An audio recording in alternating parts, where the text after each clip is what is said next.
Buenos días y bienvenidos al primer foro de Motor 16 sobre tecnología del automóvil y la movilidad. Un foro que quiere, bueno, pues, debatir un poco y charlar y poner un poco en contexto y en valor el mundo del automóvil, el mundo de la movilidad y sobre todo la capacidad de este invento maravilloso que es el coche de cambiar la vida de las personas. Hace muchos años la cambiaba pues porque te permitía viajar de un sitio a otro y conocer mundo, y ahora lo que te permite es hacer tu vida y tener tu vida dentro de un automóvil. Un automóvil es, lo comentaba esta mañana con uno de nuestros invitados, es el invento que, sin ser específicamente un aparato tecnológico, porque los fabricantes de automóviles se dedican a crear movilidad y tal, es capaz de poner dentro de una caja con ruedas tecnología de geolocalización, tecnología de gestión de energía, tecnología de seguridad, tecnología de conectividad, tecnología de todo tipo, y ponerla a un precio que se lo pueda comprar una persona de cualquier parte del mundo, desde 30.000 hasta 80.000, lo que queramos, ¿no? Entonces esa libertad creo que es un valor fundamental del automóvil. Esa libertad viene de la tecnología, de cómo el automóvil se convierte en estos últimos tiempos en una parte de nuestra vida que tiene que ver pues con cómo hemos cambiado y cómo para nosotros lo importante ahora mismo es la conexión, y hemos convertido el automóvil posiblemente en un smartphone con ruedas, ¿no? Por decirlo de alguna manera. Entonces, tenemos tres invitados que desde visiones diferentes por sus profesiones, o sea, por su acercamiento al sector y por sus empresas, pues nos van a dar un punto de vista en el que podamos descubrir pues aspectos del automóvil, de lo presente y del futuro que posiblemente no conocíamos. Tenemos a Ricardo Olaya, que es posiblemente la persona vicepresidente de ventas Mobility Solution de Bosch España, que es posiblemente la persona que más sabe de las tripas de los coches desde hace mucho tiempo, tanto desde el punto de vista de la combustión como de todas las tecnologías imaginables. Ha presidido la Comisión de Industria y Constructora de Sernauto, es miembro de su junta directiva y bueno, nos va a dar una visión realmente muy, muy técnica, pero muy de futuro. Por otro lado tenemos a Diego Abeleda, que es Head of Brand Communication en Kia España. Un apasionado del automóvil, pero un apasionado de la tecnología, que acaba de llegar pues, a este sector después de pasar por empresas de Telcom como Accenture, Vodafone o Telefónica, y para pues, dar un poco esa visión en el mundo del automóvil. Y en tercer lugar tenemos a Antonio Lucas, un compañero de comunicación en el sector del automóvil y la movilidad. Ha sido director de movilidad del Departamento y de Seguridad Vial del RACE y del Centro de Formación de Seguridad Vial del RACE con Naciones Unidas, y ahora pues es Marketing Manager en Thunder, que es posiblemente pues, la empresa de red de recarga más disruptora y además española, ¿no? Entonces, los tres seguro que nos van a dar alguna pincelada que será muy interesante.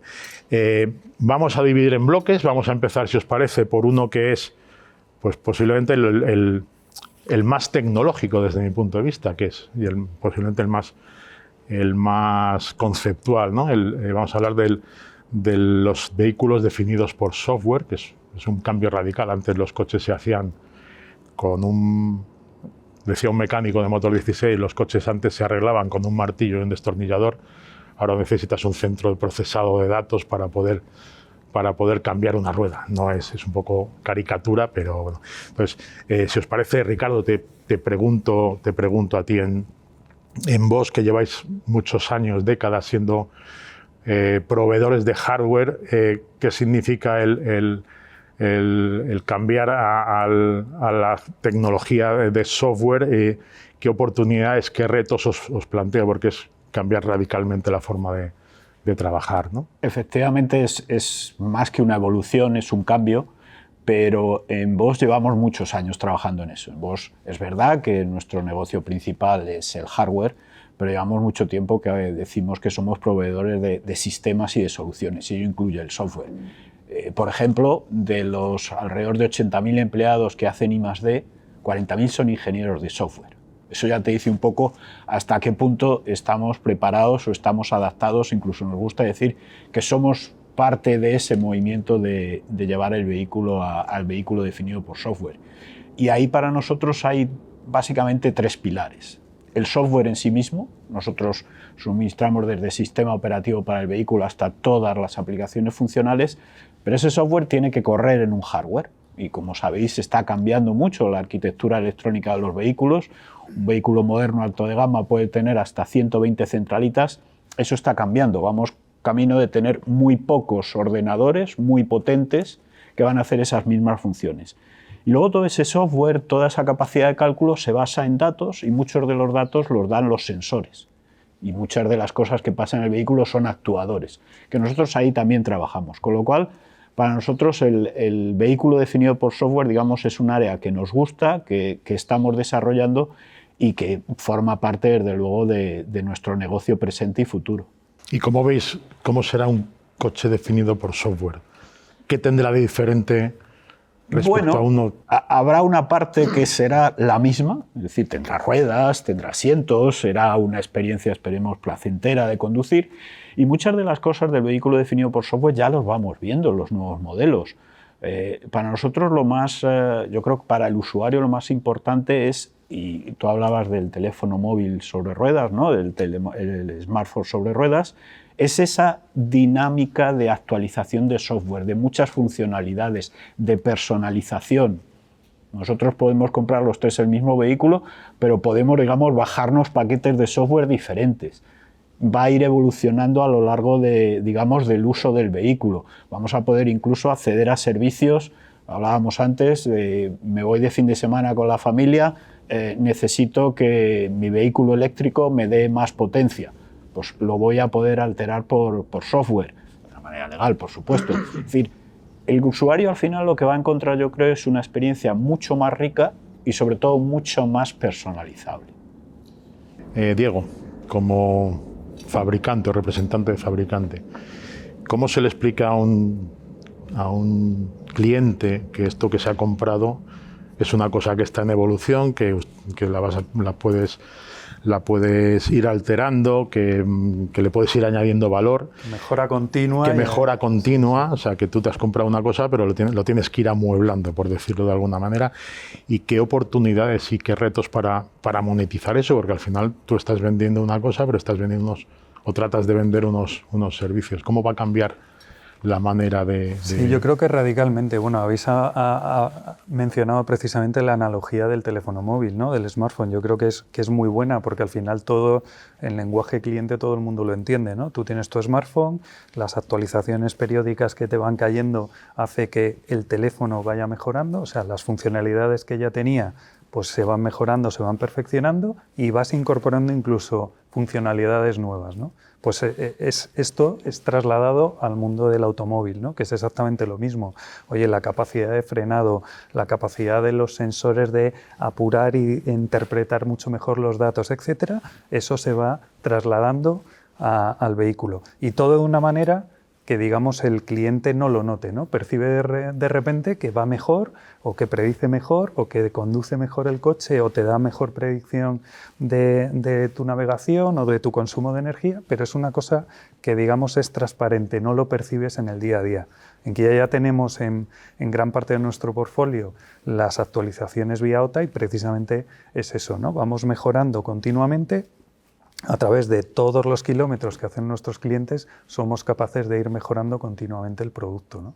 Y desde el punto de vista de relación, ahí desde Kia sí que queremos tener una postura, digamos, muy honesta y muy transparente con el cliente, en el sentido de que toda nuestra propuesta de valores, todo lo que es seguridad, todo lo que es confort básico está incluido. Por eso damos en los vehículos la conexión a Kia Connect durante 7 años. Es decir, creemos que la parte, digamos, de personalización, la de pago, viene por esa parte. Oye, yo quiero customizar con estos colores, pues ahora que viene el Mundial, con los colores de España. Bueno, pues perfecto. Pues si quieres, eso lo pagas, o quieres servicios de streaming para ver Netflix o lo que sea. Todo lo que es personalización sí que tiene que venir ya. Oye, pues no puedes obligar a la gente que lo quiera y tiene que ser de pago, ¿no? O ese bus de energía adicional. Pero lo que es básico, seguridad, confort, etcétera, desde aquí ya creemos que eso tiene que estar incluido, porque eso es lo que nos permite construir la relación y mantener esa relación a largo plazo, ¿no? Antonio, tú eres Thunder, sois, digamos, los externos a esto, tenéis que adaptaros a cómo son o cómo van a ser o cómo están siendo los coches, que un coche se pueda actualizar dinámicamente, por ejemplo, sus capacidades de carga. Vosotros entiendo que os exige pues estar permanentemente actualizados también, adaptaros a esas nuevas necesidades de los nuevos coches. ¿Qué retos veis ahí? Porque al final estáis construyendo algo que no existía, unas redes de carga hace 20 años no existían y estáis reinventando, pero al mismo tiempo tenéis que adaptar a lo que el mercado va a ir controlando, va a ir preparando, ¿no? Sí, al final nosotros formamos parte del ecosistema. Bueno, lo primero, gracias por la invitación, por estar aquí hoy. Nosotros formamos parte del ecosistema y tenemos que adaptarnos a los retos de los fabricantes. Y un sistema de carga tiene que acompañar toda la vida de ese vehículo, en nuestro caso el vehículo eléctrico. Y además tenemos que saber cómo hablar con el vehículo. Un ejemplo de ello es el plug and charge o el auto charge, ¿no? O sea, que el propio vehículo te regula la carga hablando con el... Nosotros decimos que habla con el cargador, ¿no? Porque en el fondo el propio vehículo, que la batería esté precalentada, etcétera, hace que la experiencia del cliente sea óptima. Y un ejemplo muy claro lo tenemos en algún fabricante que tiene un coche y tiene su propia red de carga, que es la máxima conexión que puede tener todo ese ecosistema de movilidad eléctrica. Nosotros estamos obligados a adaptarnos constantemente y también evolucionar cómo hacen los vehículos. Ahora estamos hablando de vehículos que están cargando con una potencia de 450 kilovatios. Porque los fabricantes han pasado de ofrecer autonomía, que también, a ofrecer potencia de carga para que la autonomía, que implica una batería más grande, aumenta un mayor consumo. Con lo cual, los fabricantes están yendo hacia una mayor potencia de carga para que las paradas sean ultra rápidas. De hecho, nosotros ya tenemos pruebas que estamos cargando entre el 10 y el 80% en 12 minutos el otro día. 12 minutos es prácticamente una parada natural en un viaje que se hace con la familia, pues para parar a descansar, incluso desde el punto de vista de la seguridad vial, también es recomendable. Por lo tanto, nosotros tenemos que adaptarnos a esa realidad. Antes hablabas también de la telefonía móvil. Nosotros hemos evolucionado del Motorola con la batería gorda a los teléfonos que prácticamente no saben ni cómo es la batería, porque nadie la utiliza, ¿no? Y que carga muy rápido. Bueno, pues nosotros lo que intentamos siempre es utilizar toda esa tecnología para ofrecer conectividad, pero también información.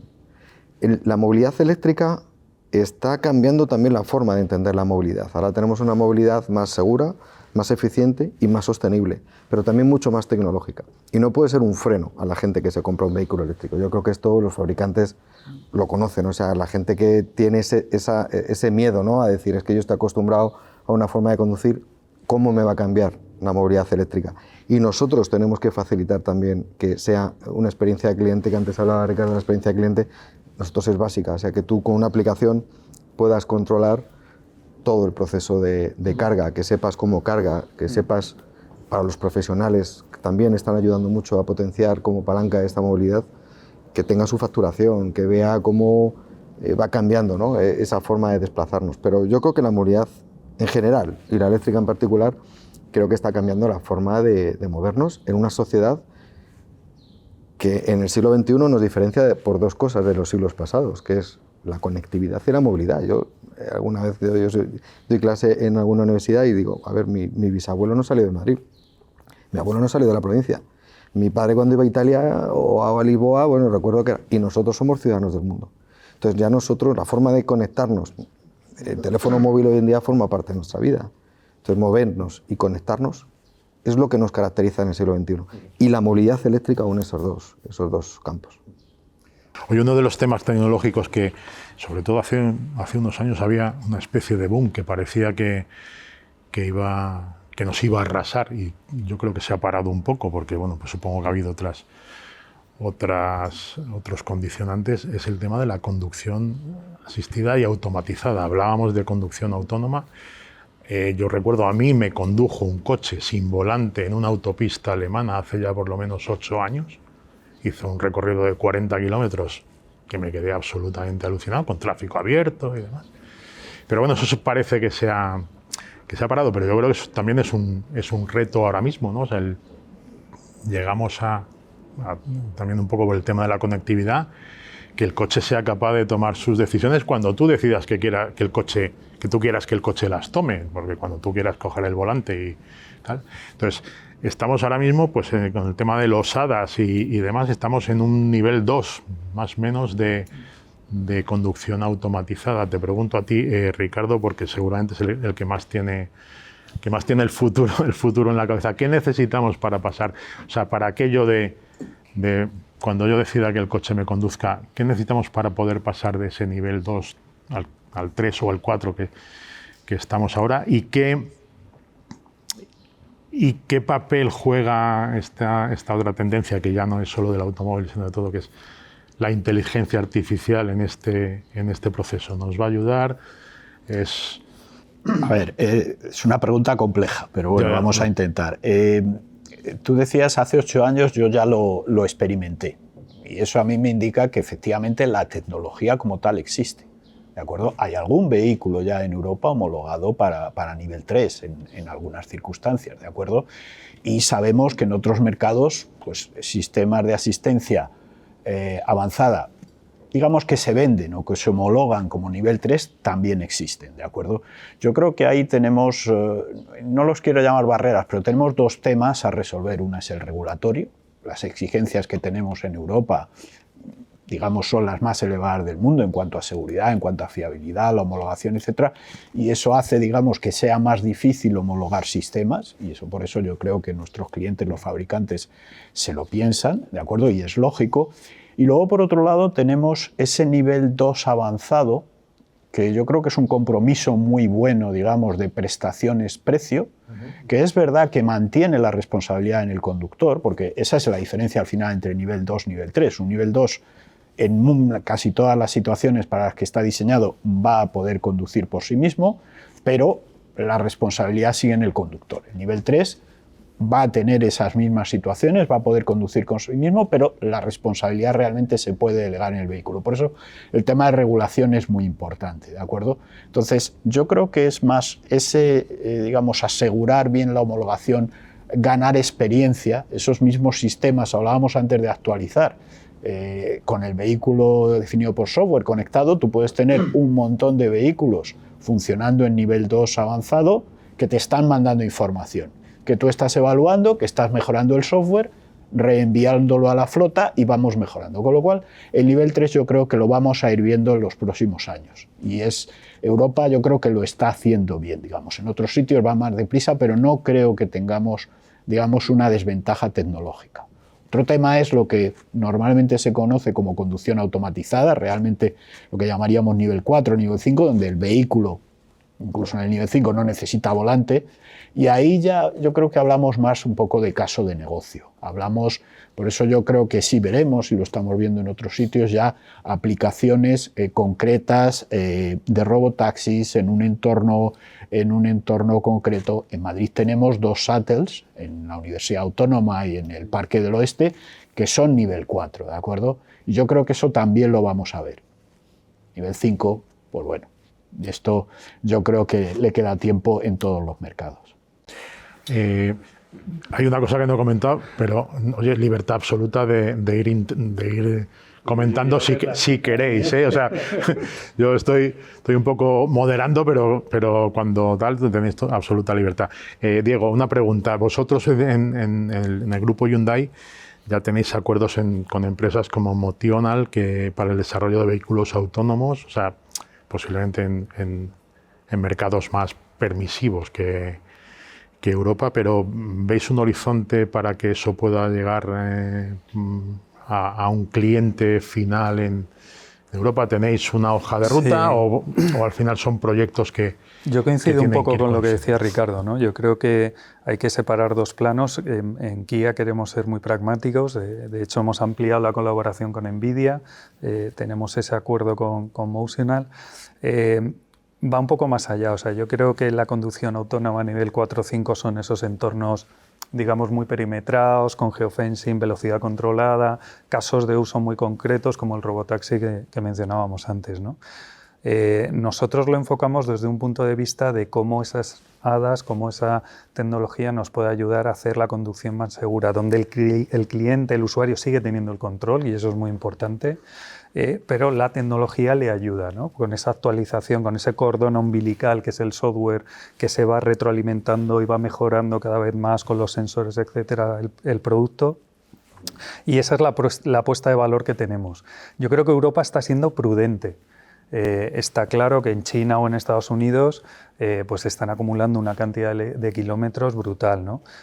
Yo creo que a nosotros lo que nos para un poco es la burocracia que hay, que tenemos 27 mercados, regulaciones a nivel nacional, más luego ya si nos metemos para abajo. Comentábamos antes los cargadores, que eso es otra película, ¿no? Pero bueno, da un poco la idea de la burocracia. Entonces, cada año que perdemos en Europa, digamos que la aguja se va moviendo más hacia el este, ¿no? Estamos perdiendo ese control y esa capacidad de poder hacer las cosas, pero hay un debate, yo creo que la tecnología lo va permitiendo y por resumir, yo creo que lo importante es poder implementarlo de manera real en los vehículos. Nosotros ya todos prácticamente creo que en nuestros vehículos desde un Stonic ya tiene incluido el nivel 2 Plus, que da toda esa regulación de asistencias que va a ser obligatorio en julio, ¿no?, de este año, creo que es.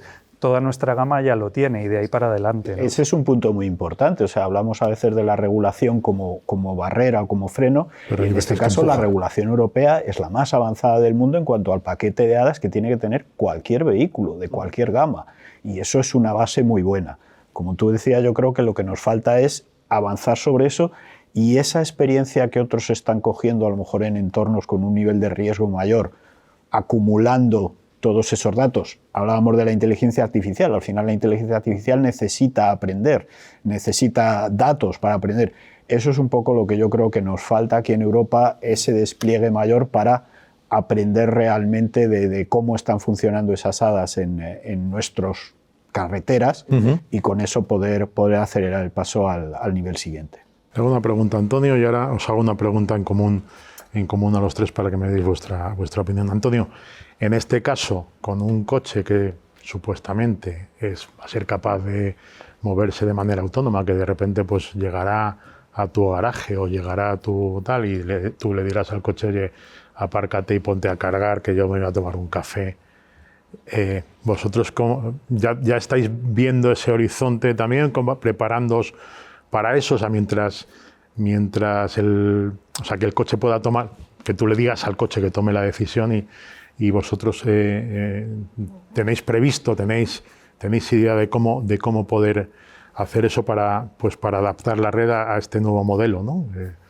Bueno, hay algún ejemplo ya, y de hecho se hizo en Zaragoza, creo recordar algún ejemplo de inducción y tal, pero vamos, estamos todavía diseñando cómo es la red de carga, como para pensar ya cómo va a ser la red de carga autónoma. Lo que pasa es que como esto va tan rápido, hay que estar pensando, o sea, hay que estar viendo lo de hoy y pensando en lo de mañana, y seguro que... Sí, no, a ver, tampoco vemos, se habló también de carreteras, que eran autoinducción y tal, pero bueno, no dejan de ser pilotos prototipos. También hay que tener en cuenta también que toda esta tecnología necesitas un I+D y un presupuesto importante. O sea, yo creo que estamos ahora en la fase de democratizar una movilidad eléctrica que per se es segura. O sea, yo creo que si algo tienen claro los vehículos eléctricos actuales, es que te están aportando capas de seguridad en el propio vehículo inimaginables hace 10 años, ¿no? Independientemente de la inteligencia artificial, que lo que te da es información, pero no decisión. Yo creo que al final la decisión, no sé si fuiste tú, porque yo a Ricardo lo conozco hace muchísimos años, que te escuché en una conferencia decir: la mejor tecnología de seguridad es la que no se conoce.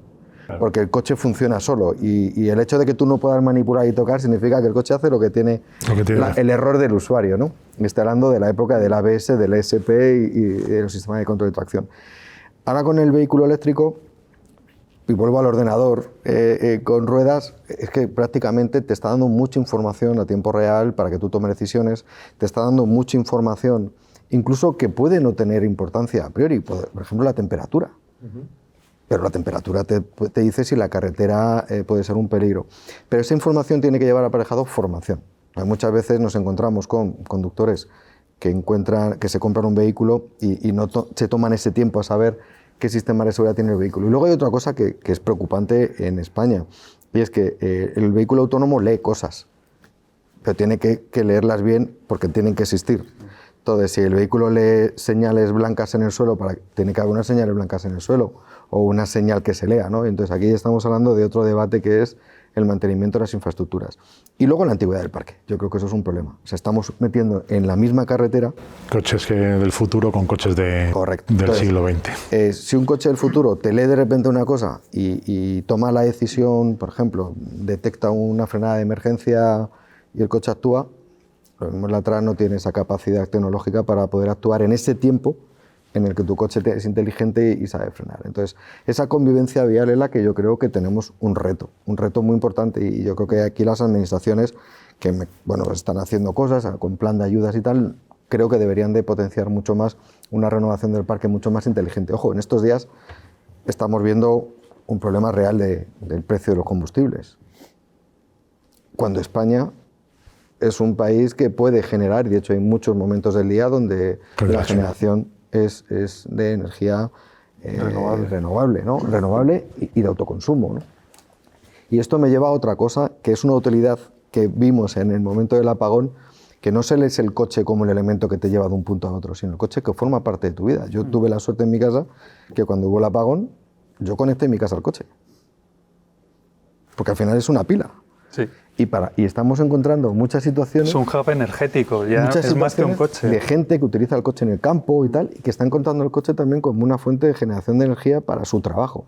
Ojo, tenemos un reto por delante todavía de encontrar utilidades de lo que hoy en día supone no el vehículo como un elemento que te lleva de un punto a otro, sino como un elemento que va a formar parte de tu vida, independientemente del transporte profesional, que me imagino que luego comentaremos, pero el transporte profesional ahora mismo está encontrándose unas ventajas en la nueva forma de moverse brutales. Uh-huh. La pregunta que os hago ha salido un poco tal. Nos estamos quedando atrás respecto a Europa, no en tecnología, pero a lo mejor sí en capacidad de pruebas y de tal respecto pues, a China, tal, en sitios mucho más permisivos, pero que también pues, empujan mucho más. O sea, yo creo que la tecnología y la capacidad la tenemos, pero todo este marco regulatorio nos deja un poco atrás.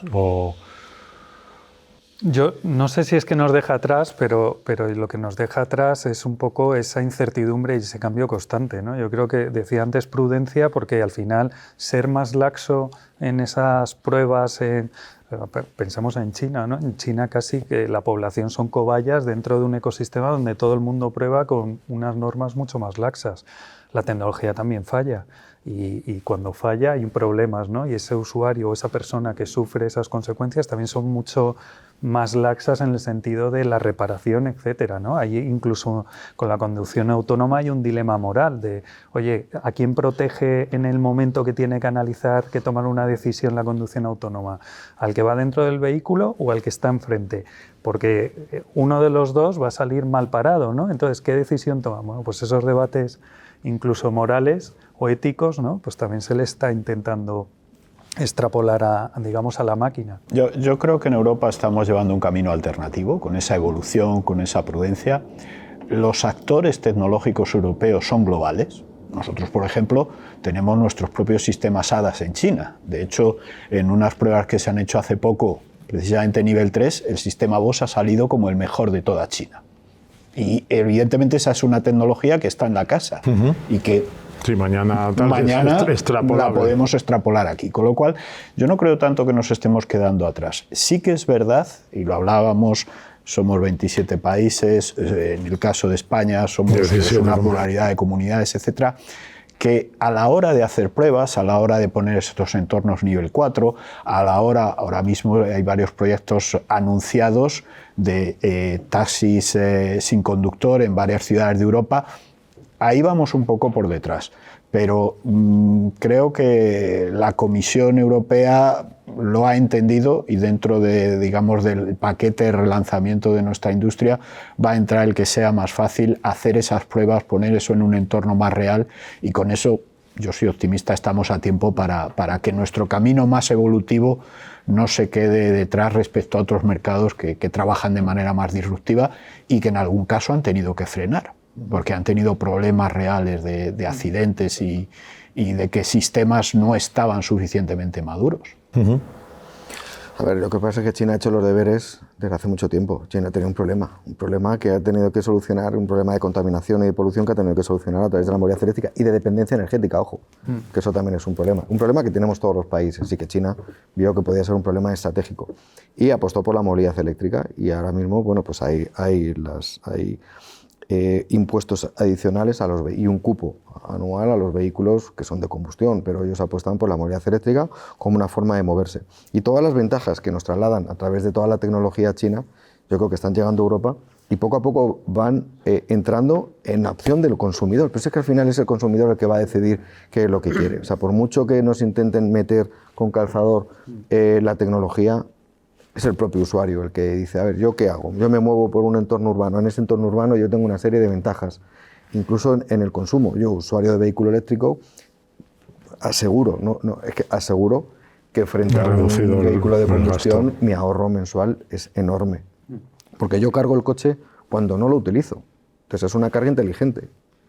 Y cuando necesito hacer un viaje largo, voy a hacer las mismas paradas que haría con un motor de combustión, porque paro en los mismos sitios donde paraba con un motor de combustión, a tomarme mi pincho de tortilla o a descansar o a estirar las piernas, ¿no? Entonces yo creo que eso los chinos lo que nos están es trasladando una tecnología que estamos adaptando a nuestra sociedad. Y nuestra sociedad, dependiendo de las necesidades del usuario, la está adoptando o no. Ojo, que también hay mucha gente que sigue optando por su motor de combustión. Absolutamente. Con energías alternativas. Cada uno tiene un punto de maduración y una necesidad. Lo que es importante es que estamos hablando de una Smart Mobility, o sea, que al final los usuarios tengan un portfolio y un abanico de tecnologías que se adapten a sus propias necesidades. Y tenemos el ecosistema del usuario que quiere un motor potente, gasolina o diésel o híbrido, es su opción, y el que dice, yo pongo en mi casa unas placas, lo conecto por la noche, miro la factura y en 5 años he amortizado toda la inversión. Porque mis desplazamientos, el 90% de mis desplazamientos son en entornos urbanos o en desplazamientos de menos de 50 a 100 kilómetros al día. Es ahí donde es rentable. Y ante lo que comentaba el transporte profesional, es que ya está entrando también en este juego. Porque hay un tema que es importante, que es las tasas medioambientales, y las empresas se están dando cuenta de que la movilidad eléctrica no solo es buena para su cuenta de resultados, sino es buena para sus trabajadores. El otro día hacemos muchos análisis con empresas de transporte y nos decía un trabajador, nosotros teníamos muchos problemas de audición, por el motor de los camiones, por tal. Y ahora, sin embargo, esos problemas están desapareciendo. O sea, fíjate, algo que dices tú. Un tema de responsabilidad social que claro, parece que no se mete en la ecuación nunca, ¿no? Pues cuando de repente se irrumpe una movilidad como esta en una empresa y salen las cuentas y es bien aceptada por sus trabajadores, ya no hay ningún freno para que se vaya incorporando poco a poco. Entonces yo creo que es una tecnología que, por supuesto, y no voy a hablar a vos de qué es tecnología, porque estamos hablando de la empresa más importante del mundo, pero que esa tecnología va entrando poco a poco y, lo más importante, tiene que ser aceptada y entendida por el usuario. O sea, tiene que tener la credibilidad de saber que estoy pagando un plus. Estamos totalmente de acuerdo. A nosotros en Bosch nos gusta hablar de neutralidad tecnológica, que a veces eso parece a nosotros que... no. Ya lo sé, pero eso bueno... es lo que siempre ha pedido el sector, ¿no? Pero cuando hablamos de neutralidad tecnológica, lo que queremos decir es, hay un ritmo para la electrificación y hay diferentes aplicaciones para las cuales la solución óptima puede ser diferente. Nosotros estamos invirtiendo muchísimo en la electrificación. En el último año, solo en productos, digamos, para vehículos eléctricos, para vehículos electrificados, hemos facturado unos 5.000 millones de euros y vemos ahí claramente un factor de crecimiento grande. O sea, la electrificación está claro que es, yo diría, el pilar fundamental de la descarbonización. Y sobre todo, y estoy de acuerdo porque lo estás comentando, que a nivel de vehículo turismo es una solución madura, es una solución que está bien. Tenemos que dejar que el usuario decida, tenemos que vigilar que tenemos ese parque antiguo, con lo cual nosotros estamos muy a favor también de los combustibles renovables. los biocombustibles, porque esos tienen la ventaja de que nos ayudan a descarbonizar el parque existente, que en un parque que tiene cerca de 15 años de antigüedad media, eso es un factor muy importante. Y luego, cuando hablamos de vehículo industrial, pues es verdad que en el vehículo ligero, en el reparto, etcétera, el vehículo eléctrico es una gran solución. En la larga distancia, ahí no hemos llegado. Nosotros estamos invirtiendo muchísimo en hidrógeno, en pila de combustible, que no deja de ser una alternativa. En vez de llevar muchas baterías, llevo un vehículo eléctrico, pero llevo mi propio generador, en este caso con hidrógeno verde, con lo cual también tengo una solución descarbonizada. Una compañía grande como la nuestra, digamos, tiene que dar servicio a todas las aplicaciones, a todos los sectores. Somos líderes en bicicleta eléctrica, por pasar, digamos, del camión pesado a la movilidad más ligera. Por eso, insisto, para nosotros neutralidad tecnológica estamos plenamente comprometidos con la descarbonización. Tenemos claro que el vehículo eléctrico, y hay una legislación en Europa que no podemos obviar, es la línea principal, digamos, para el gran segmento, para lo que serían los turismos y los comerciales ligeros, pero tenemos que abrir mucho el ámbito para que esa descarbonización, por un lado, la acepte el usuario y, por otro lado, nos permita el ritmo adecuado para llegar al famoso 2035. Era la descarbonización del siguiente bloque. La pisa. Perfecto, me ha hecho el trabajo, Ricardo. Magnífico, muy bien. No, pero te voy a preguntar.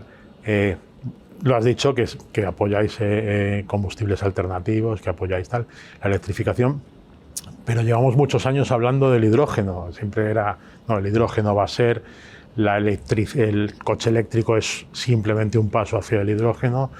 Bueno, esto se decía hace un tiempo, ¿no? O sea, lo mismo que lo de la conducción autónoma, que parecía que iba a ser inmediato. Vosotros que trabajáis con hidrógeno y que tal, ¿veis que eso puede llegar a ser, que puede convertirse en alternativa en transporte pesado, en transporte de mercancías, tal, y en el coche o en el turismo todavía tal, o será otra de las alternativas en un futuro más o menos cercano? A mí me encantaría tener la bola de cristal, ¿vale? Yo te puedo hablar un poco de la estrategia que nosotros seguimos. O sea, nosotros vemos claramente que el tema del hidrógeno verde para vehículos pesados y sobre todo para el largo recorrido tiene unas ventajas muy claras si queremos en ese mercado, y la mayoría de nuestros clientes están trabajando. Lo único, necesita una infraestructura, y yo creo que ahí la experiencia que tenemos de la electrificación va a ser útil, porque el tener esa generación de hidrógeno verde y esos puntos de recarga de hidrógeno, eso también va a llevar tiempo, con lo cual para mí es un problema de ritmo, pero estamos completamente comprometidos, y de hecho en nuestro plan de negocio esperamos en 2030 tener una facturación ligada al hidrógeno similar a la que hemos tenido hace un par de años en el vehículo eléctrico, ¿de acuerdo? Centrado sobre todo, ya digo, en el vehículo pesado. Está claro que cuando haya ese ecosistema, esas hidrolineras, etcétera, pues tenemos aquí a Kia, que vosotros hacéis multienergía y tenéis también alguna solución en ese sentido en el grupo, pues sí, es posible que algún turismo también vaya a la pila de combustible, ¿por qué no? Pero creo que tenemos que empezar realmente por la parte de vehículo pesado. Diego, para apoyar la descarbonización, vosotros hablo de los fabricantes, pero en concreto sí. Kia, habéis hecho una opción multienergía, habéis apoyado muchísimo el tema de electrificación, de hecho habéis doblado la gama, y tenéis una gama de combustión, digamos una gama espejo prácticamente en electrificación, pero seguís encontrando problemas a la hora de comercializar los coches, ¿no? ¿Cuáles son las principales barreras que encontráis para que un cliente se lance Se habla mucho de la red de recarga, de la infraestructura, que ahora le preguntaré a Antonio. Se habla del precio, es un problema cultural, digamos, que nos hemos empeñado en que queremos conducir 1000 kilómetros sin parar. Yo creo que hay un poco de todo, ¿no? Yo creo que inicialmente, y el punto de maduración de la tecnología ya te permite viajar 400, 500 kilómetros reales en un vehículo eléctrico, como por ejemplo el V4 estaba homologado a 600 y reales son 450, 500.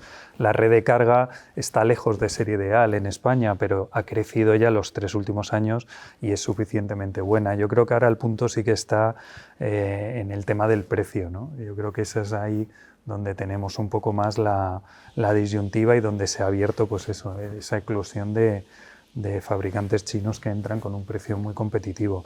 Y luego está el tema de la regulación, ¿no? De nuevo, hablábamos antes de 2035, pero es que antes era 2030. Creo que la semana pasada hubo una reunión en Bruselas, España abogaba por cumplimiento de emisiones 2030, Italia y Alemania decían que flexibilización, Bruselas propone unos créditos del 10% de...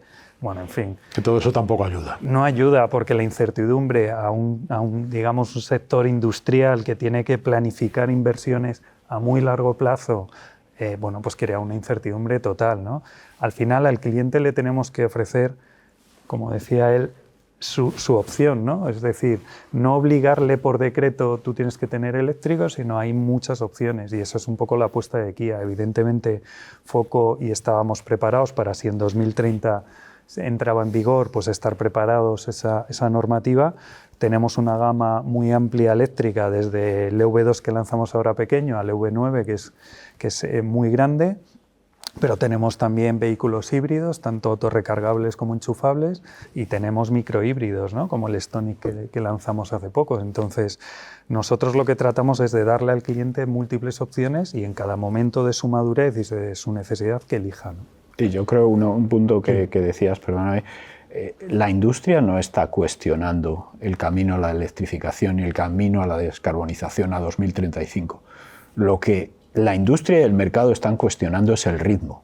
Y ahí es donde creo que está un poco el debate, que parece que cada propuesta que hacemos para una cierta flexibilización, para, digamos, tener un camino más fácil hacia 2035. Parece que es que no queremos apoyar la descarbonización y no es así. Tenemos que tener en cuenta que la herramienta 2030 son multas a los fabricantes. Sí, sí. Y por otro lado queremos tener una industria europea potente. Resulta que yo estoy pendiente de que usted me multe. Entonces yo creo que lo que pedimos es realmente, si vamos al 2035, sí que tenemos que tener un marco claro. La gran mayoría de las marcas, incluyendo los proveedores, hemos hecho ya esas inversiones y necesitamos que esas inversiones, todos esos vehículos Kia, pues, lógicamente tienen que venderse, tienen que llegar al mercado y así todas las marcas. Pero sí que necesitamos, digamos, por un lado, más ayudas en infraestructuras, un despliegue más rápido y luego quizá ser un poco más inteligentes a la hora de convencer al cliente que no es una obligación legal, sino que, por ejemplo, el coste luego de operación es mucho más bajo, etcétera. Pongamos el mensaje en positivo, pongámoslo en incentivos. Antonio, perdona, te hago una... Sí. Habéis sido... Porque me la dejo votando, así que ahora voy directo. Le veo con ganas. No sé qué me vas a preguntar, pero voy a empezar. No, bueno, te voy a preguntar, o sea, habéis sido, entre comillas, los malos de la película, porque, bueno, la infraestructura, no sé qué. Primero, ¿qué planes tenéis? Y segundo, entiendo que vosotros también os quejáis de que, oiga, pues a lo mejor también me tienen ustedes que echar una mano para darme ese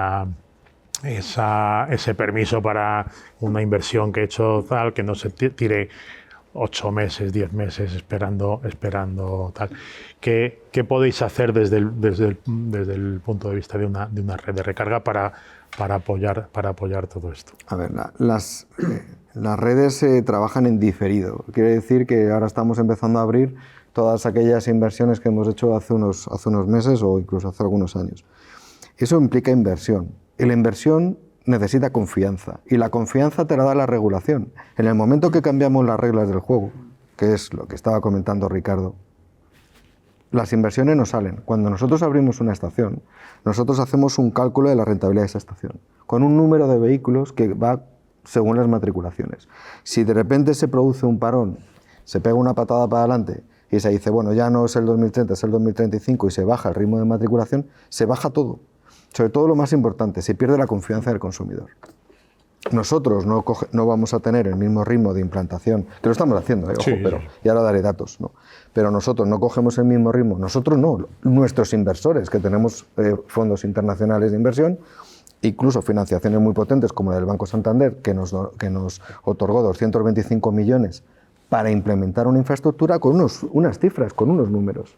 Con un plan de negocio. Con un plan de negocio. Si ese plan de negocio de repente se cambian las reglas del juego cuando ya estamos en mitad de la partida, pues entonces cambia todo. El escenario cambia. Cambian las plantas de producción, cambian los criterios de venta y cambian el despliegue de matriculaciones. De infraestructuras. Aquí hay una normativa internacional que se llama normativa AFIR, que nos afecta a nosotros de forma directa y implica la distancia máxima que tiene que haber entre puntos de carga de más de 150 kilovatios de potencia, para garantizar que los usuarios que tengan un vehículo eléctrico no se van a encontrar con un problema. Nosotros a día de hoy tenemos un 86% de presencia en la red de carreteras principales del Estado con distancias máximas de 150 kilómetros. Lo normal es menos, pero bueno, por hacer una media, una isócrona media. O sea, lo que nosotros garantizamos es que tú siempre te vas a encontrar una estación de Thunder. Ojo, de Thunder, Si metemos a todo el abanico de estaciones, imagínate, pero solo de Thunder, a una distancia máxima de 150 kilómetros de media, en el 86% estamos ya, de la red principal. Y estamos conectando ejes, o sea, tú puedes salir desde Lisboa y a través de los sistemas MSP, que luego me imagino que habrá o comentaremos el tema de la tecnología y las aplicaciones. Por lo menos en nuestro caso lo que intentamos es agilizar que en nuestro caso nuestra aplicación sirve para viajar por toda Europa, 850.000 puntos de carga, que eso también puede llegar a ser un problema, es decir, me tengo que descargar 27 aplicaciones. Pero tú puedes ir desde Lisboa a través de MSP, cruzar España y llegar hasta Bélgica solo con nuestras estaciones o con nuestros sistemas de carga. Significa que estamos conectando, estamos haciendo ejes para que la gente pueda viajar. Yo puedo decir que hace menos de un mes me recorrí toda Francia con un eléctrico y de verdad que es un comportamiento absolutamente normal. O sea, no te supone con un buen coche, evidentemente, que tenga potencia para cargar rápida, pero... Ningún estrés. Ningún estrés, de verdad. O sea, que mi vejiga me avisaba antes que el coche. O sea, entonces esa tecnología necesita de confianza. Confianza en el regulador y confianza en el sistema. Muchas veces se dice, no, es que el vehículo eléctrico tiene ayudas. Ayudas a la renovación del parque hemos tenido en España desde hace muchísimos años. Recuerdo el plan 18.000, el PIBE. Aquí lo único que se hace es meter una capa más y es que la renovación del parque tiene que ser sostenible y eficiente. Y parece que la movilidad eléctrica, que hoy es una tecnología real, porque el hidrógeno está muy bien, pero estamos en ello. Como el GLP y demás, que bueno, también en su momento pues, tuvo su boom, pero bueno, yo creo que la tecnología es real. Y también el fabricante tiene que entender que todos sus procesos de producción, sean donde sean, tienen que rentabilizarse en el tiempo. O sea, ahora mismo estoy convencido que hay fabricantes como Kia que estarán empezando ya a diseñar el futuro de dentro de 5 años. Pero lo hacen con las herramientas que tiene ahora. Pero con estabilidad, por eso necesitas un poco saber que las normas del juego del partido no te lo cambien a mitad del partido, ¿no? Porque te trastoca todo mucho. Que eso está pasando, o sea, ya ha pasado y bueno, pues eso, Horizonte 2030, Horizonte 2035... Pero mira, Javier, algo tan sencillo como el método de pago. El método de pago nosotros lo implementamos, el método de pago a través de la aplicación, el reloj, tal, y el TPV. El TPV, que no había, que no era común. Entonces nosotros dijimos, pensando en el usuario, vamos a poner una marquesina en todas nuestras estaciones, que es nuestro icono, porque esa marquesina tiene unas placas fotovoltaicas que alimenta una batería y nosotros estamos dando una carga con batería que directamente viene de nuestra marquesina, lo cual es rentabilidad para la empresa, pero es una circularidad en eficiencia energética absoluta, 360 grados. Pero algo tan sencillo como que tú puedas pagar en una estación de carga una tarjeta de crédito, como haces en cualquier otro comercio.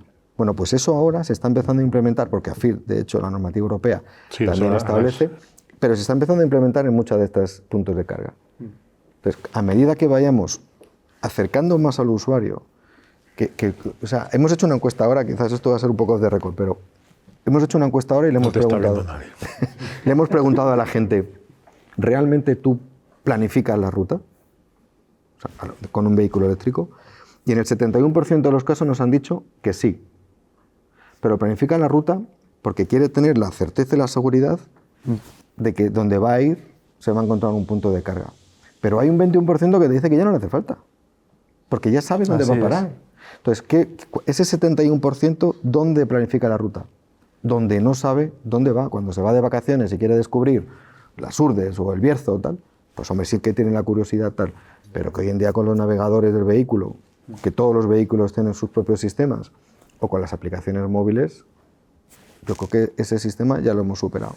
Yo en eso, si me permites un comentario, creo que tenemos que comunicar de manera muy clara que para el usuario es una opción.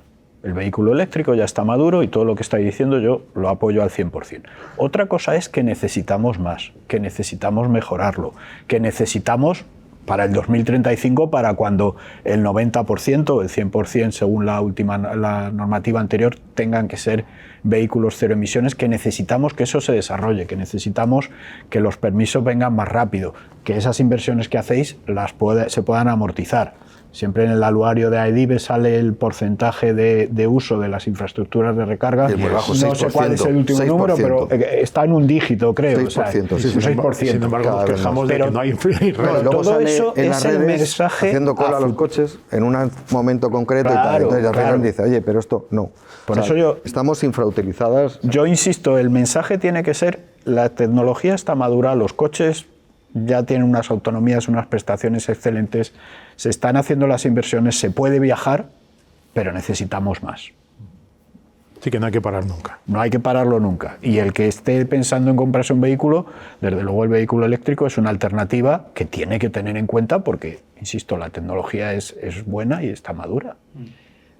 Conectividad, otro de los puntos potentes de la tecnología. El coche conectado es una máquina de generar datos, ¿no?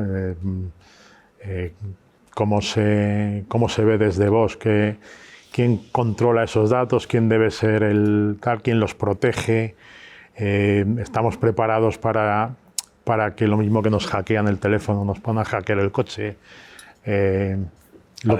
Pongo un poco Aquí sé que cojo las palomitas. Pongo un poco el problema, porque yo creo que las ventajas están, o sea, tú con tu coche, y bueno, también podemos hablar de ello, con tu coche puedes, pues eso, quiero ver dónde paro y si está Encender la calefacción por la mañana es una maravilla. Es una bendición. Entonces, no, está claro. O sea, hablábamos del coche eléctrico, de la conducción autónoma. Todo esto son tecnologías que, digamos, todavía están en desarrollo. El coche conectado es una tecnología absolutamente existente. Es verdad que en un parque de 15 años todavía hay coches que no están conectados, pero la gran mayoría ya son coches conectados y desde hace años. Con lo cual esto es una realidad. El dato, pues yo te voy a dar dos respuestas. Una, el dato en principio es del usuario y así debe ser y así está la legislación. Otra cosa es que para que el dato sea útil, incluyendo para el propio usuario, hay que compartirlo. Y ahí es donde estamos nosotros, digamos, la postura de vos. Lógicamente, el dato lo genera el usuario con su vehículo. El fabricante es el primero, digamos, que accede, porque al final es quien le ha vendido el vehículo al usuario, pero para que con todos esos datos podamos generar inteligencia, podamos generar servicios, podamos generar riqueza, lo que tenemos que hacer es compartirlo. En Europa, volvemos al lado positivo de la regulación, tenemos una regulación en cuanto al tema datos muy avanzada que prevé, por un lado, esa anonimicidad, ese que no te puedan saber que te has ido a un sitio que no estaba previsto que fueras y te están siguiendo y qué sé yo, temas de película, y por otro lado el tema de hackeo. También tenemos una norma de ciberseguridad en los nuevos vehículos, la más exigente del mundo. Entonces yo creo que tenemos un ecosistema ya definido bueno y lo que tenemos que hacer es, por lo que abogamos en Bosch, compartir los datos, también para los talleres, por ejemplo. Antes hubo una directiva que tenían que darse los manuales para que los talleres pudieran acceder a reparar los vehículos. Ahora llegan los datos y creo que eso es donde tenemos que trabajar, en compartirlo. Y con eso el usuario será el primer beneficiado, pero también las marcas de coches, que al final son las que dan la cara respecto al usuario, podrán ofrecer más servicios. Por ejemplo, vosotros en Kia, que tenéis desde hace tiempo los servicios conectados de Kia, ¿qué es lo que más valoran los clientes y qué es donde creéis que en el futuro van a optar más por él? Lo que más usan ahora mismo es, bueno, a través de Kia Connect, pues donde está su coche, abrir o cerrar las puertas, eso es como lo más básico. Y lo que están empezando a descubrir o que pueden hacer, pues es como comentábamos, ¿no? El programar que cuando todas las mañanas vas a coger el coche, en invierno esté el asiento, el coche a una temperatura óptima, o en verano que esté fresquito. son esos pequeños detalles, el optimizar toda la parte de la carga, de cuando vas a viajar, oye, voy a viajar a tal punto de la península o fuera de España, y te va pautando, oye, dónde tienes que parar en base a ese consumo en tiempo real que vas haciendo y replanificando, porque ya, bueno, pues no es como de antes que pues paro aquí sí o sí, oye, pues igual tienes que parar antes o igual puedes parar después, ¿no? Yo creo que es un poco lo que está llevando a todo esto es a un nuevo modelo de relación. Tú lo mencionabas y es así, ¿no? Donde ponemos en valor, por ejemplo, esa red de servicio que sabe, porque está detectándolo, que hay un problema o puede haber un problema por información que se empieza a recibir, de manera preventiva y proactiva contactar con el usuario y decirle, oye, antes de que tenga una mala experiencia, decirle, oye, ¿por qué no te pasas? O te mando una actualización porque hemos detectado esto, ¿no? Yo creo que está cambiando mucho el nivel de relación y ya no es para el fabricante solo te vendo el hardware, el vehículo, sino establecer una relación a largo plazo. Que esa es un poco nuestra estrategia, ¿no? Que al final el cliente vea que recibe un buen servicio, no solo un buen coche, y está fidelizado para próximas renovaciones o incluso otros modelos de negocio, anexos, energía, etcétera, que van muy de la mano, ¿no? Y en vuestro caso, Antonio, hablabas, por ejemplo, de todo el tema de poder establecer un viaje y simplemente pues con una tarjeta o con una aplicación. ¿Por dónde creéis que va, en vuestro caso, el tema de la conectividad para darle más servicio al cliente, servicios diferentes, diferenciados, tener alternativa, pues desde, oye, pues yo con mi aplicación cargo en todas partes, o soy más clásico, prefiero una tarjeta física? ¿Y cómo manejáis toda esa información de datos? ¿Qué valor tiene para vosotros? Entiendo que para aprender, pues para seguir. A ver, nosotros la conectividad es básica. Nosotros a través de la conectividad podemos gestionar con un call center 24 horas, 7 días a la semana, lo que pasa en una estación. Y si pasa algo, levantarla. O sea, yo creo que la ventaja que tiene nuestro sistema es que con la conectividad, si nosotros detectamos algún fallo en un cargador en concreto, nuestro equipo lo levanta o hace el problema que tiene. Hay veces que los vehículos, sobre todo los de alquiler, ¿no?, que es la primera experiencia que tienen, pues tienen dudas y nosotros somos capaces de gestionarlo en remoto y eso te lo da la conectividad. Para nosotros es muy importante la experiencia de cliente y también estudiar desde el punto de vista del marketing cuál es el comportamiento que tiene, ¿no? Ver que toda la conectividad, incluyendo en el software de los cargadores, porque hay muchos tipos de cargadores, ¿no?, y al final se trata un poco de unificar experiencias, cómo podemos mejorar el que alguien que venga y no ha cargado nunca. Hemos hecho alguna prueba muy graciosa que está en redes sociales de darle el coche a alguien y decirle, venga, vete a cargar y ver qué funciona, y cómo funciona, ¿no? Que sea muy intuitivo y que sea muy amigable. Entonces eso viene a través de los sistemas de conectividad. La conectividad que decía al principio con el vehículo es fundamental. De hecho, incluso estamos generando en vehículos que no son, digamos, de nuestro entorno, como puede ser Kia, que es partner nuestro, por ejemplo, Tesla. Ya estamos implementando sistemas de conectividad que hablan con otros vehículos. O sea, tú puedes planificar la ruta y mandarla directamente al navegador del Tesla y que Tesla, por ejemplo, te precaliente la batería cuando está llegando y demás, ¿no? O sea, nosotros, al final, o que aparezca en el software de los navegadores, como en algún otro fabricante. O sea, para nosotros la conectividad es ofrecer la información en todo momento al usuario para que pueda hablar por una parte, y la segunda es que nosotros podamos hacer machine learning, o sea, que podamos tener esa inteligencia artificial como para hacer previsiones, por ejemplo, de potencias de carga o de estaciones o de desplazamientos. Ahora, por ejemplo, nosotros estamos preparando la Semana Santa para incluso llevar baterías de respaldo en algún sitio donde pensamos que pueda haber más demanda, por ejemplo, la A3, estamos llevando baterías de respaldo. Entonces, todo eso al final, o sea, todo lo que nosotros vemos que a tiempo real supone la generación de energía, el cómo estamos vertiendo esa energía, etcétera, es fundamental. O sea, yo creo que lo más importante es que esa conectividad esté al servicio del usuario.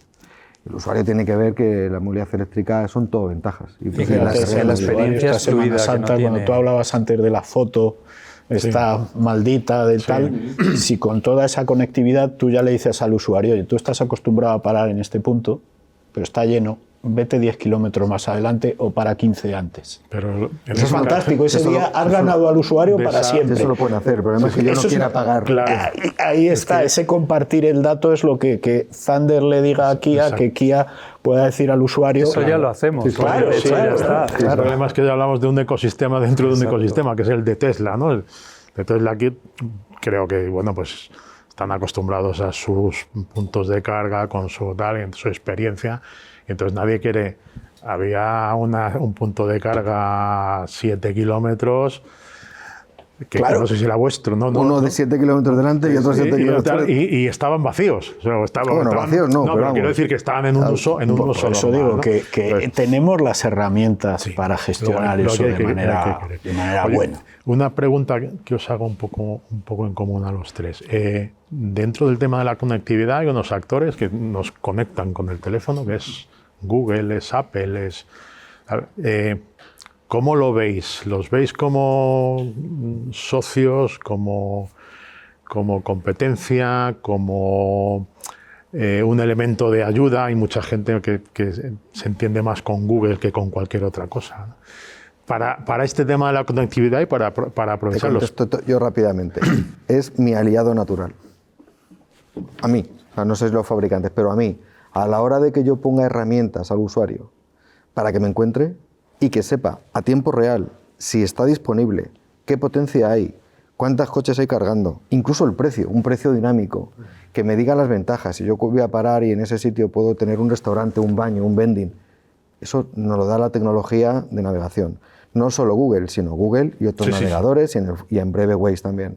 Entonces nosotros lo que tenemos es que hablar el idioma que habla el usuario. Y si el usuario utiliza Google, yo tengo que darle Exacto. Google. Si el usuario utiliza Waze, yo tengo que darle Waze. Pero él tiene que ver que en su comportamiento natural se encuentran aquellos puntos de necesidad para ellos. Y no podemos cambiar esa estrategia, porque cuando tú te acostumbras a una cosa, yo recuerdo en el coche anterior de renting, yo tenía contratado los servicios de navegación. Y yo ahora no los he contratado. Porque es que yo no los utilizaba. Cuando te acostumbras a utilizar e integrar los sistemas de Google o de Apple, de iOS, directamente en el vehículo, que yo hoy en día yo creo que todos los vehículos, y te acostumbras a utilizarlos, es que tienes ahí tus contactos, tienes tu Spotify, tienes todo. Tu teléfono, Tu teléfono, lo tienes todo. Entonces es muy cómodo al final el que tú utilices lo mismo que utilizas cuando estás en otro momento de tu vida, pero incorporado en ese caso a la movilidad. Entonces, a tu respuesta, a tu pregunta, mi respuesta es absolutamente. Para mí es un aliado natural donde además dejo bastantes recursos para que me encuentren. En el caso vuestro, bueno, no sé, vosotros no tanto. Estamos pero- obligados a entendernos, ¿no? Yo creo que, como tú bien decías, hay que poner el cliente en el centro y el cliente tiene que elegir. No se trata de limitar, sino de darle opciones.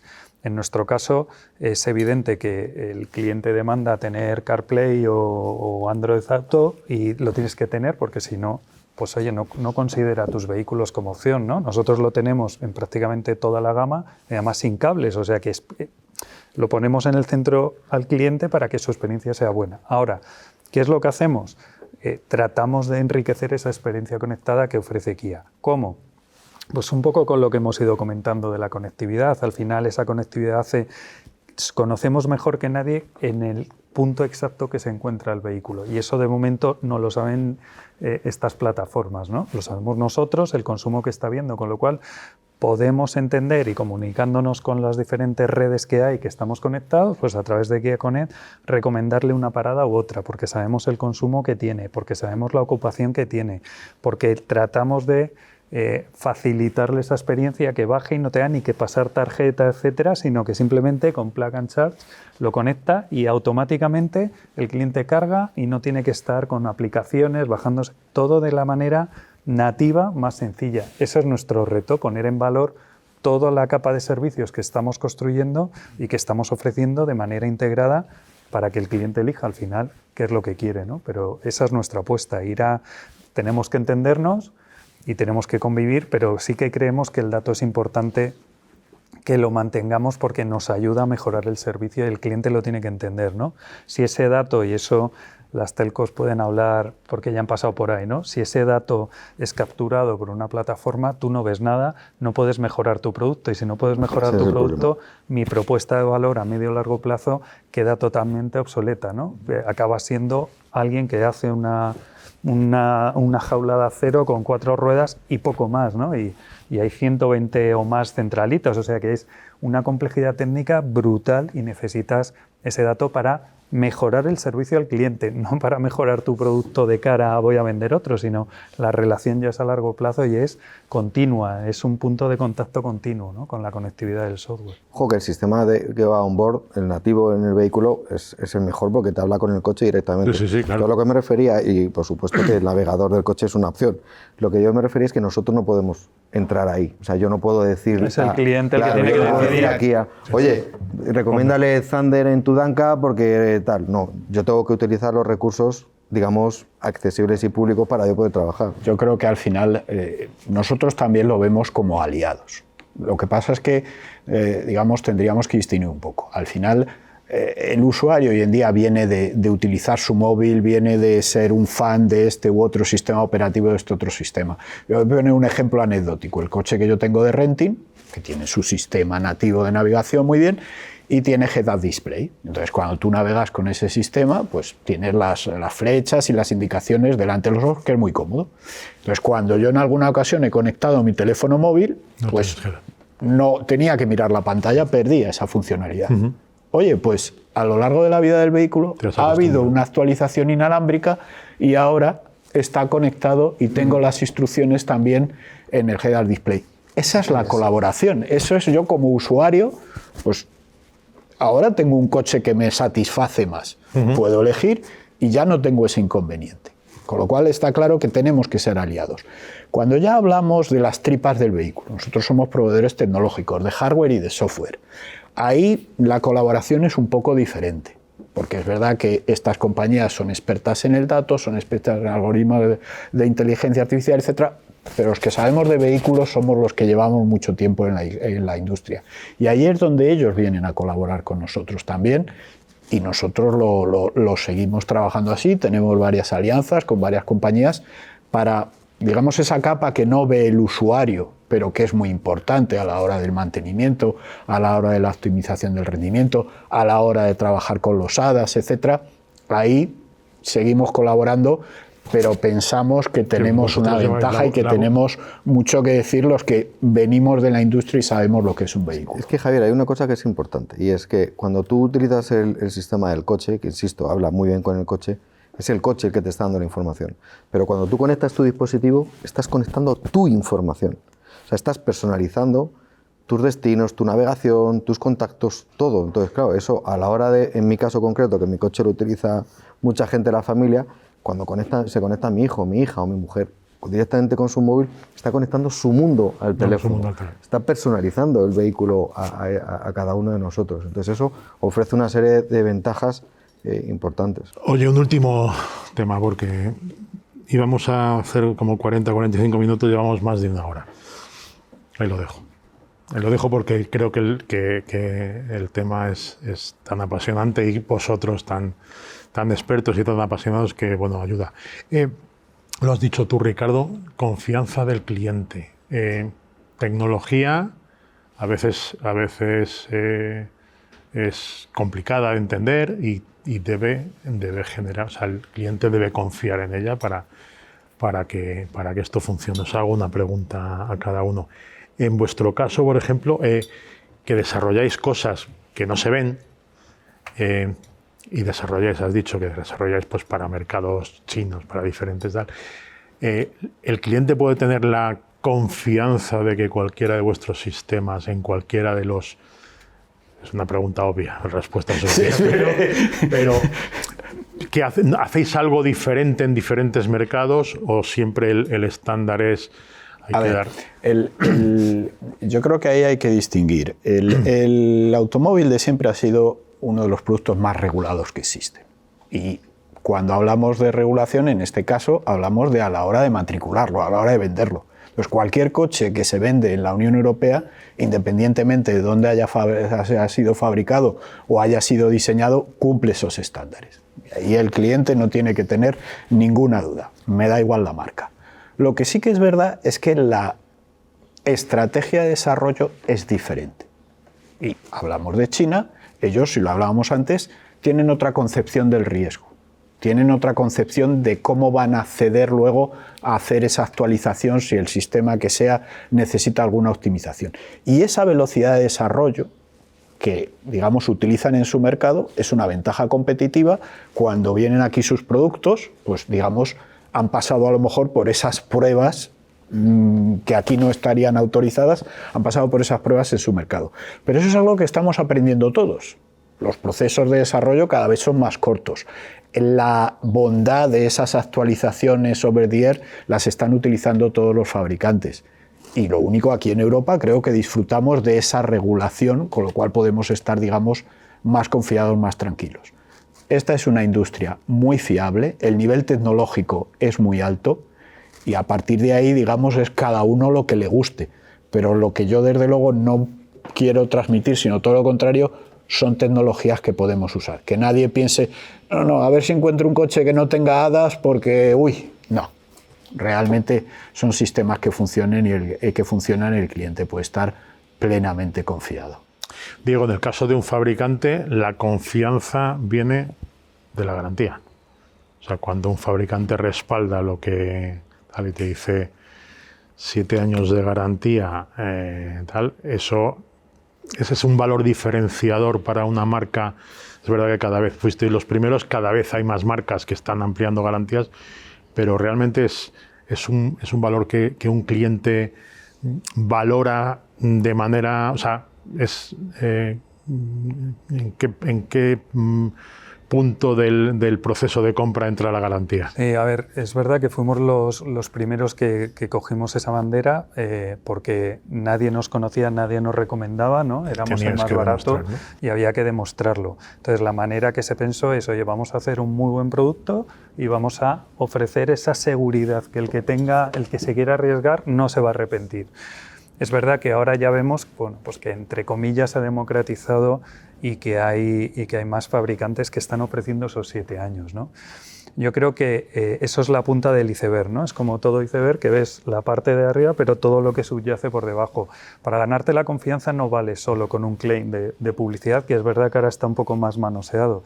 Tiene que ser tangible para el usuario, porque al final lo que tratamos es de mejorar la experiencia. Eso tiene que ver sostenido de todo lo que hemos visto de software, de ayudas que ya llevan todos los vehículos incorporados. Hay que pensar que cuando alguien ofrece 7 años de garantía, hay una persona en la fábrica que está diseñando algo para que por lo menos no se te rompa en 7 años. Es decir, los materiales, los ajustes, todo se está pensando para que te salga el caso de negocio, ¿no? Que, oye, que no esté y que la persona no esté todo el día quemada porque el vehículo ha salido mal. Entonces, requiere una serie de planificación para que todo esté bien construido. Luego requiere una capa de servicios, es decir, que alguien tienes un problema, él mencionaba, ¿no?, un GLD 724, que llames y alguien te coja el teléfono. Bueno, pues esa infraestructura que hay que montar también es parte de esa confianza, o que tengas más de 200 puntos de servicio como tiene Kia, ¿no? Pues eso también construye esa garantía de 7 años. Es decir, la confianza se construye, el claim comercial es ese, pero luego hay que desarrollarlo y hay que en todos los puntos de contacto que tiene un usuario, ¿no? Ahora, el reto de esto es, oye, de todos estos que ofrecen esa información, ¿cuántos van a quedar al paso de una serie de años, ¿no? Yo creo que es un poco la discusión ahora, ¿no? En la que podemos estar, pero desde luego desde Kia creemos que sigue siendo un valor insustituible. Y Antonio, en el caso de una red de recarga hay una parte importante de la confianza, creo que es la experiencia de cliente, que tú llegues a un sitio, que funcione, que no haya problemas, que cuando enchufas el coche cargue a la velocidad que te dice el cargador que va, tal. ¿Cómo medís, cómo valoráis, cómo tenéis, lo has dicho, pero bueno, un poco aclararnos, cómo monitorizáis y qué respuesta dais para que esa experiencia de cliente, que es lo que va a generar confianza en la red, pues esté en un nivel alto? A ver, yo lo primero que diría es que la movilidad eléctrica es una alternativa para los usuarios y que el 99%, y ese 1% no estoy despistado, pero el 99% que se compra un coche eléctrico repetiría. Y ya estamos hablando de cientos de miles de conductores, con lo cual uno de los mensajes, aprovechando ya este último turno de preguntas, que diría a la gente es que si se quieren comprar un eléctrico, que se lo compren. Además, están muy democratizados los costes, ya no estamos hablando de costes de vehículos caros, sino que tenemos vehículos, y la gama Kia tiene desde el 3 hasta el 9 más los últimos, o sea, ahora mismo... Y el 2 que sale ahora. Pues mira, novedad. O sea, encontramos una gama de productos donde ya tenemos productos que se adaptan a nuestras necesidades. Y luego está el que pueden viajar sin ningún problema, que es donde entramos nosotros. Y nosotros lo que ofrecemos es una red actual de más de 1.400 puntos de carga en la red nacional, con potencias, incluso con potencia ya que llega a los 480 kilovatios en Camuñas, por ejemplo, que hemos abierto uno en la 4, que permite cargar a 480 kilovatios. Creo que en España todavía creo que no hay coches, o hay alguno, pero muy poquitos, con lo cual hay potencia suficiente para que la parada sea una parada rápida y que la experiencia sea cliente. Nosotros, además, monitorizamos y ajustamos todas esas experiencias para ir mejorando, por ejemplo con la app, ¿no? El que tú tengas una app que decíamos antes, para que puedas viajar sin ningún problema con tu método de pago y puedas viajar no solo en nuestra red, sino a través de roaming en cualquier red, que eso es importante cuando viajas fuera, ¿no? La confianza que te da el decir, oye, tengo que bajarme 10 apps, no. Pero con una puedes viajar sin ningún problema. Entonces, a partir de eso, yo creo que tenemos que ofrecer confianza a la gente, confianza en un buen producto, confianza en sistemas de seguridad de movilidad conectada, confianza en una red de carga. Realmente no tenemos ahora mismo ningún tipo de freno para que la gente disfrute. Desde la libertad, desde el poder... Sin imposiciones. Pero... aprovechándose las ayudas, porque en este caso están y creo que están en buena línea. Y que realmente la gente disfrute de una movilidad inteligente. Desde luego, cuando pruebas y haces un viaje en un vehículo eléctrico con niños... Se te quitan las dudas. Yo creo que esa es la mejor experiencia. Nada más que agradeceros vuestra presencia, vuestra sabiduría, vuestros comentarios. No sé si queréis hacer alguna daros las gracias, desde luego, por alguna reflexión final, y si no, pues nada, ha sido muy, muy interesante.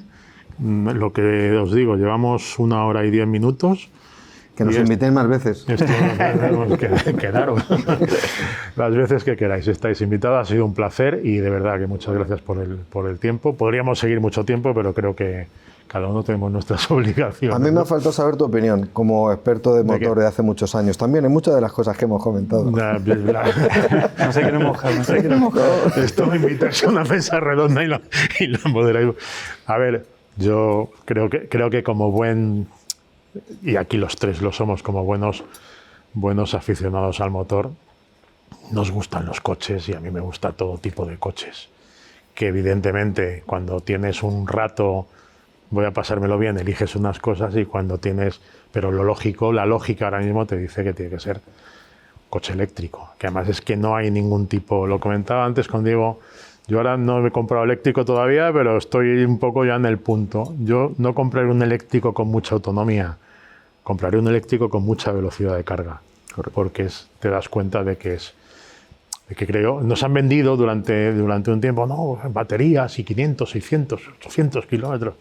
Ese es un punto muy interesante como aficionado, que realmente no lo utilizamos, que es más allá de que ya hay una infraestructura que funciona muy bien, que los vehículos ya tienen buena velocidad de carga, buena autonomía, etcétera, etcétera.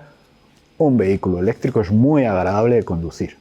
Las sensaciones son estupendas. Que haya dinosaurios como yo que nos gusten otras cosas, eso es un problema nuestro. Y que lo siga viendo. Pero realmente para el usuario normal es una experiencia realmente y para cualquiera que aprecie el tiempo de respuesta, la suavidad, la aceleración, la frenada regenerativa, viajar con todas las ayudas. Son realmente unos vehículos muy agradables. Y además hace años, yo recuerdo cuando los primeros híbridos eléctricos que parecían naves espaciales, que yo decía, pero ¿por qué no hacen un coche normal eléctrico? O sea, ¿por qué? Pongo siempre el ejemplo, perdona que no es Kia. ¿Por qué no hacéis un Golf eléctrico y os dejáis de hacer cosas que parecen, ¿no? O sea, un Golf con la carrocería o con tal. Ahora ya los eléctricos, digamos que ya no son raros, pues hay un poco de todo, pero en general son coches normales. ¿Sabes? Un buen termómetro, Javier, los taxis. los taxistas no juegan al Monopoly Claro. con su dinero. Exactamente. Cuando apuestan por una tecnología, es una tecnología que saben que es rentable y segura. Y sobre todo el usuario la percibe como una cosa moderna. Y cuando empiezas a ver muchos eléctricos en taxi, es porque eso- y yo porque pregunto eso- mucho a los taxistas, porque suelo coger mucho vehículo, mucho taxi o VTC, y le preguntas y te dice, pues esto es maravilloso. Maravilloso porque no se oye, maravilloso por la suavidad, maravilloso porque el usuario percibe tecnología, innovación, seguridad. Y el coste de propiedad, Y el que no coste es de solo propiedad, lo que el coste pagas de del propiedad, vehículo, sino claro. todo lo que tienes que pagar de mantenimiento, es que al final gasta menos frenos, tiene menos coste de mantenimiento, o sea, es mucho más Bueno, veo que económico. podemos seguir. Pero Muchas lo vamos a gracias. dejar. Muchísimas gracias de verdad por vuestro tiempo y por vuestra sabiduría. Y en la siguiente os convoco, no os preocupéis. Gracias. Gracias.